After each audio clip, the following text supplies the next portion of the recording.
Hi there, welcome to MTurk Guide. This is an updated video, tutorial, if you will, about contacting a requester. I originally done it October 24th, and I think I posted it the same day. And there was some feedback on one of the methods wasn't working properly. So I had a requester that was nice enough to work with me, through the system of me sending through notes or whatever they are, emails through the system, and verifying that he received them, and then having some exchanges via email. So I'm going to go through this again with the new information at the end, and I'm going to have this updated from the original video. So reasons to contact a requester. You can contact them to get clarification on hit instructions. I very much think that if you're not clear, you should contact the requester. And sometimes that means that the hit will expire because the requester doesn't get back to you in time. But if you're early in your turking career, you're risking a rejection if you don't understand the instructions. So I would say that that's an appropriate time to do that. Broken survey links, surveys, unable to complete hits, things like that. You can report them through Amazon. There's a link at the very bottom, but I've personally never seen Amazon action something from there. So I tend to go right to the requester and say, oh, hey, your survey saying it's full or it's not active, or there's a problem with the hits in the submit button won't work. Usually the requesters, they want their work done. So it's fair to give them that information. To notify requesters of typos or unclear instructions, again, if I think something is a little wonky in a hit, or I have a sort of negative experience that could impact the data, I usually just shoot the requester a note. Two reasons. One, I want to appear, as a good worker, that I'm working with the requester. And then secondly, if it comes down to getting a rejection, I can go back to that email and say, well, I emailed you, and this was what I said was the problem, and I articulated how I planned on doing the hit. And sometimes having that information as a backup is good to conversate with the requesters, because they probably deal with a lot of workers. So I had that incident happen to me. There was a survey that said, put in your worker ID, and then it said, you need to use double digits. Well, everybody knows your worker ID is a long string. And so just for giggles, I put in my age, and it took it. So I emailed the requester and said, I think it's broken, but I was able to put in my age, and here's my Turk ID, and here's my completed survey link. And she initially rejected it. I sent the information back, and then she reversed it. So I was just happy to have had that information in the beginning. And I had more hits at that time. It wasn't really a risk for me if I got the rejection. It's disappointing, but I would have been okay. I wouldn't suggest that again if you're early in your career. To request feedback on a rejection, I always do that as well. And sometimes the requesters will look at the hit and realize that, maybe you were closer to right than wrong, and they will reverse the rejection. One requester in particular that seems to do this a lot is P9R. It's transcription, and I think they automate a lot of their approvals and rejections, and I think sometimes their automation goes awry. So I always contact a requester, and just in the idea saying that I'd like to improve for the future. Can we discuss why it was rejected? And usually that puts a good dialogue together. And as I said, there's a chance you'll get it reversed. To understand the assignment or revocation of a qualification, we prefer that requesters use qualification rather than blocks. Blocks are not good. So we really want to use qualifications as much as possible. And, if you have a question about the assignment or the revocation, you should, go ahead and contact the requester. If you want to understand the requester's process for assigning qualifications, this is a tricky one. A lot of the requesters say that they don't get anything when you request a qualification. There's a button, and you request it, and the requesters say they don't get anything.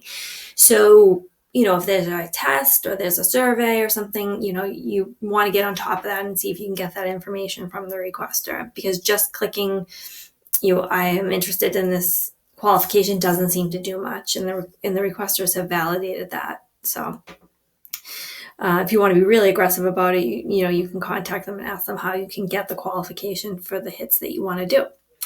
To find out if more hits will be coming. Often requesters will say, yep, we have a batch coming up tomorrow, and we're going to need to get it done that day or whatever, if you want to kind of try to schedule your turking time a little bit. To find out if private or off MTurk projects are occurring. This does happen.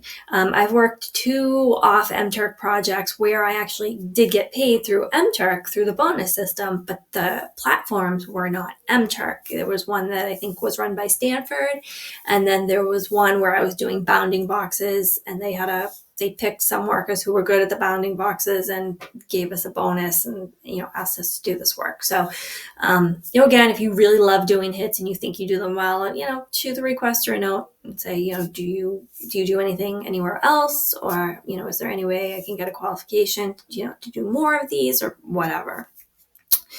And then finally, to say hi, and that's tongue in cheek a little bit. You want to keep the dialogue going with the requesters. Some respond, some don't. We're one of many, many workers, but I think there are some requesters who are incredibly responsive. So it's always worth a shot. So to contact requesters, here's how you can do it. If you've completed a hit for the requester within the last 45 days, you can go to your dashboard and find the day that you did the hit for them. This is easier to find if it's a reject because it shows in the rejection column, and most of yours are going to be accepted or approved. So it does require a little bit of digging, but you find that hit and you click on the name of the requester, and a comment box comes up, and it's got a subject, and you have 1,024 characters to make your case. And then when they reply, it'll come to the email box that's associated with your MTurk account. So if you have if your mailbox is like your spam mailbox or whatever, make sure you're opening that up so that you can have that dialogue with the requester. So that's one way of doing it. It does require a little mining of data if it's buried in, if you did 800 hits in a day, you're gonna have to go through all of those hits to find that requester. Alternatively, if there are hits currently available on MTurk, you can go into all hits or hits available to you, and you just click on the title of the hit, and it will expand, and down in the lower right-hand corner, there'll be a note to contact or a link to contact the requester, and it will give you the same box with 1,024 characters. If you're not seeing the link in hits that you're not qualified for, like the first example up top, there is a script that you can install that will help you with contacting the requester for unqualified hits. And that happens. I mean, as I said before, if you're not qualified, you want to understand how to get qualified, you may want to contact the requester. So as I said, it just goes to the same little box, you send it off, you check your email, hopefully the requester has replied. So that's when there are hits currently available. If the hit is in your queue and it's assigned to you, so say, you're in the middle of the survey and it glitches out, and okay, what are you going to do?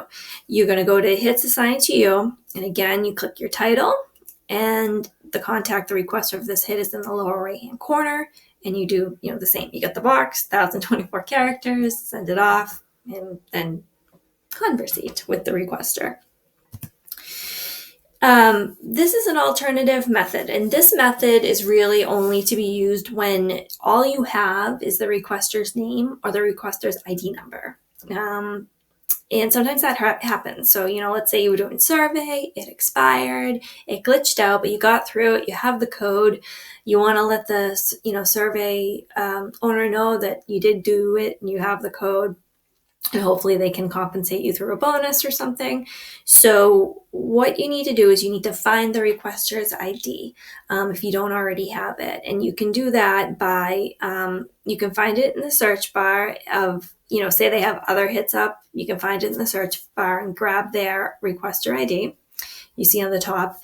But more likely, you're going to go into Turkopticon and you're going to search for that, either that requester, likely you have the name probably stuck with you. So you're going to put the name in TO and you're going to get a requester number.